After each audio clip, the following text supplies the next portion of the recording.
تو عزیزو بات یہ ہو رہی تھی کہ یہ جو محبت مولا کی ہے نا، یہ اللہ کا ارادہ ہے. اللہ چاہتا ہے کہ علی کی بات ہو، پیغمبر چاہتے ہیں کہ علی کی بات ہو اور مولا علی کا ذکر ہو. کب تک ہوگا، کتنا ہوگا، کیا ہوگا، گنتی نہیں ہے. میری اور آپ کی زندگیاں کم ہو جائیں گی مگر علی کی بات کم نہیں ہوگی. ابھی میرے بھائی مجھ سے پہلے پڑھ رہے تھے، ماشاءاللہ کیا انداز تھا اور کیا بیان تھا. تو یہ جو کتنے عرصے سے ہم مولا کا ذکر کر رہے ہیں، ابھی تو بات ہی نہیں ہوئی، ابھی تو بات ہی نہیں ہوئی. عزیزان گرامی، ہم سمجھ رہے ہیں، ہم جسے فضائل سمجھتے ہیں نا، وہ سمندر کے کنارے کھڑے ہو کر سمندر کی تعریفیں ہیں. کتنا پھیلا ہوا سمندر ہے، اس کا پانی کیسا ہے جی، کتنا گہرا ہے. ابھی کیا معلوم کہ اس کی گہرائی کتنی ہے. کوئی سلمان سے پوچھے نا یہ سمندر کیا ہے، کوئی ابو ذر سے پوچھے یہ سمندر کیا ہے جی، کوئی نبی سے پوچھے یہ سمندر کیا ہے. اللہ اکبر. پیغمبر چاہتے ہیں کہ علی کے فضائل ہوں. یا علی مثلک کمثل الکعبہ، اے علی تمہاری مثال خانہ کعبہ جیسی ہے. یدور ولا یدار، کعبہ کسی کے گرد چکر نہیں کاٹتا، سب کعبے کے گرد چکر کاٹتے ہیں. تمہاری مثال خانہ کعبہ جیسی ہے. خانہ کعبہ سے بہت ساری تشبیہات ہیں جو پیغمبر نے مولا علی کے ساتھ دی ہیں. کعبے جیسا علی ہے، علی کعبے جیسا ہے. کعبے کی طرف رخ کر کے نماز پڑھی جاتی ہے نا، پشت کر کے نماز پڑھنے والے کی نماز باطل ہے نا. بھئی زیادہ نہیں ٹھہروں گا اس منزل پر. اگر کوئی ارادتاً کعبے کو پشت دکھا کر نماز پڑھے تو اس کی نماز بھی باطل، اس کا اسلام بھی باطل، اس کا ایمان بھی باطل. اگر کوئی جان بوجھ کر ایسا کر رہا ہو، کعبے کو پشت دکھا کر نماز پڑھ رہا ہو، تو اس کی نماز بھی باطل، اس کا ایمان اور اسلام بھی باطل. اور اگر کوئی غلطی سے ایسا کرے تو نماز تو پھر بھی باطل. اب یہ نہ کہو کہ علی نے میرے پیچھے نماز پڑھی ہے. علی کی نماز کی بات نہیں ہوگی، تم اپنا اسلام بچاؤ. علی کی مثال خانہ.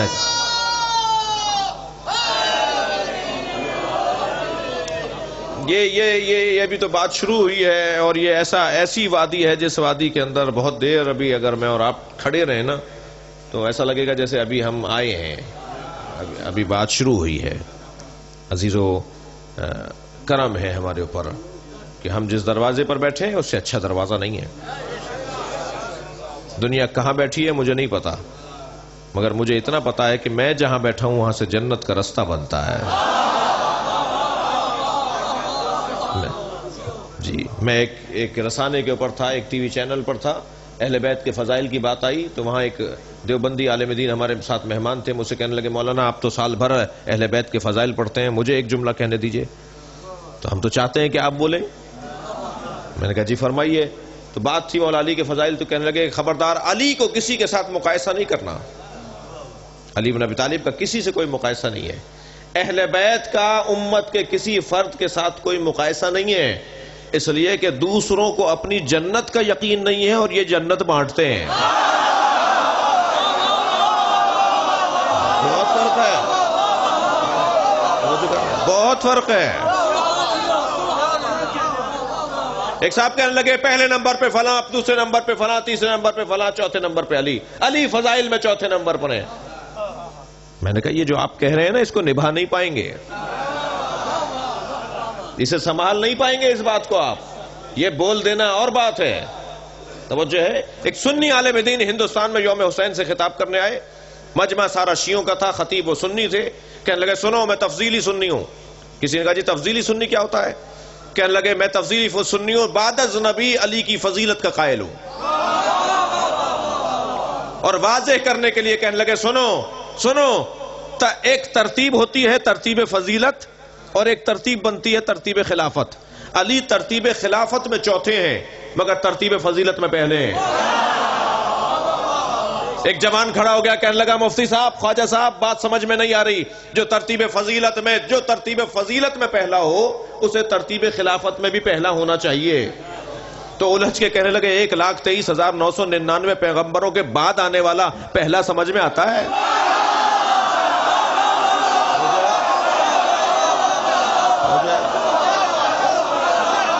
کوئی مقایسہ نہیں ہے، کوئی کسی سے مولا علی کا مقایسہ نہیں ہے۔ اللہ اکبر۔ جب جناب زہرا کا نکاح پڑھایا نا اللہ نے عرش کے اوپر، تو بی بی سے پوچھا فاطمہ تمہارا مہر کیا رکھوں؟ بھئی مہر بچی کی طرف سے ہوتا ہے نا، لڑکی کی طرف سے ہوتا ہے۔ فاطمہ تمہارا مہر کیا رکھوں؟ بی بی نے فرمایا بابا کی امت کی بخشش، میرے بابا کی امت کی بخشش میرا مہر۔ اب میں آپ سے سوال کروں کہ مہر دیتا کون ہے؟ شوہر دیتا ہے نا، والد تو اس کی مہربانی ہے کہ کچھ آگے پیچھے طے کروا دیتا ہے جی، لیکن دینا تو کس کو ہے؟ بھئی دیا ہوا ہے نا شوہروں نے یا نہیں جی۔ ایک صاحب کہنے لگے کہ یہ شوہر حضرات اپنی بیویوں سے ڈرتے کیوں ہیں؟ تو دوسرے نے کہا جی مقروض ہیں، ابھی تک مہر دیا نہیں ہے انہوں نے، تو یہ جو مہر ہے نا شوہر کو دینا ہے نا۔ اگرچہ ایک بڑی تعداد ہے جن کی شاید شادیاں نہیں ہوئی ہیں، تو وہ ایک تعداد ہے کہ جن کی شادیاں ہو گئی ہیں، تو بی بی کا مہر کون دے گا جی؟ کون بخشوائے گا؟ امت کا گزارا نہیں ہے بغیر علی کے۔ بی بی فرما رہی ہے نا میرے بابا کی بخشش میرا مہر، تو مہر کون دے گا؟ مولا علی دیں گے نا، کون بخشوائے گا؟ اب ذرا حسین حدیث سنیے، اِنَّ لِبَابِ الْجَنَّةِ حَلْقَةٌ مِّن یاقوتۃ حمراء۔ نبی فرما رہے ہیں، سنی شیعہ کتابوں میں یہ حدیث لکھی ہوئی ہے، نبی فرما رہے ہیں جنت کے دروازے پر سرخ رنگ کے یاقوت کی کنڈی لٹکی ہوئی ہے، علی صفاہ الذھب، جو سونے کی تختی پر جا کے لگتی ہے۔ اذا دقت الحلقہ تنت وقالت، جب یہ در جنت کی زنجیر جا کر سونے کی تختی پر لگتی ہے، تنت تو ایک آواز نکلتی ہے اس میں سے، وقالت یا علی یا علی یا علی یا علی کر رہے ہیں۔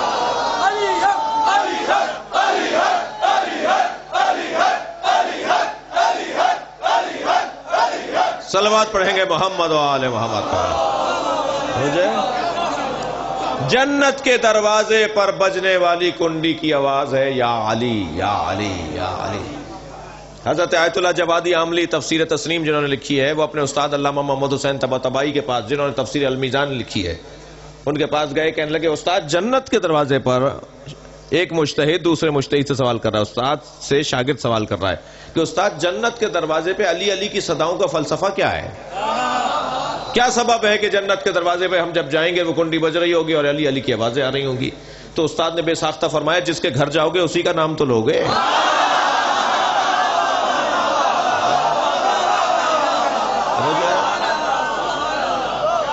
اور فرما رہے ہیں لہذا مولا کا کسی سے کوئی مقایسہ نہیں ہے۔ ساری کائنات ایک طرف ہو جائے علی کی جوتیوں کے برابر نہیں ہوگی جی۔ اور یہ میں نہیں فرما رہا، خود مولا علی فرما رہے ہیں، یہ مولا علی فرما رہے ہیں، فرماتے کیفا یصوا، خبردار لا یقاس بآل محمد احد من هذه الامہ۔ کون فرما رہے ہیں؟ مولا علی نہج البلاغہ کو فرما رہے ہیں، امت کے کسی فرد کو اہل بیت کے ساتھ مقایسہ نہیں کرنا۔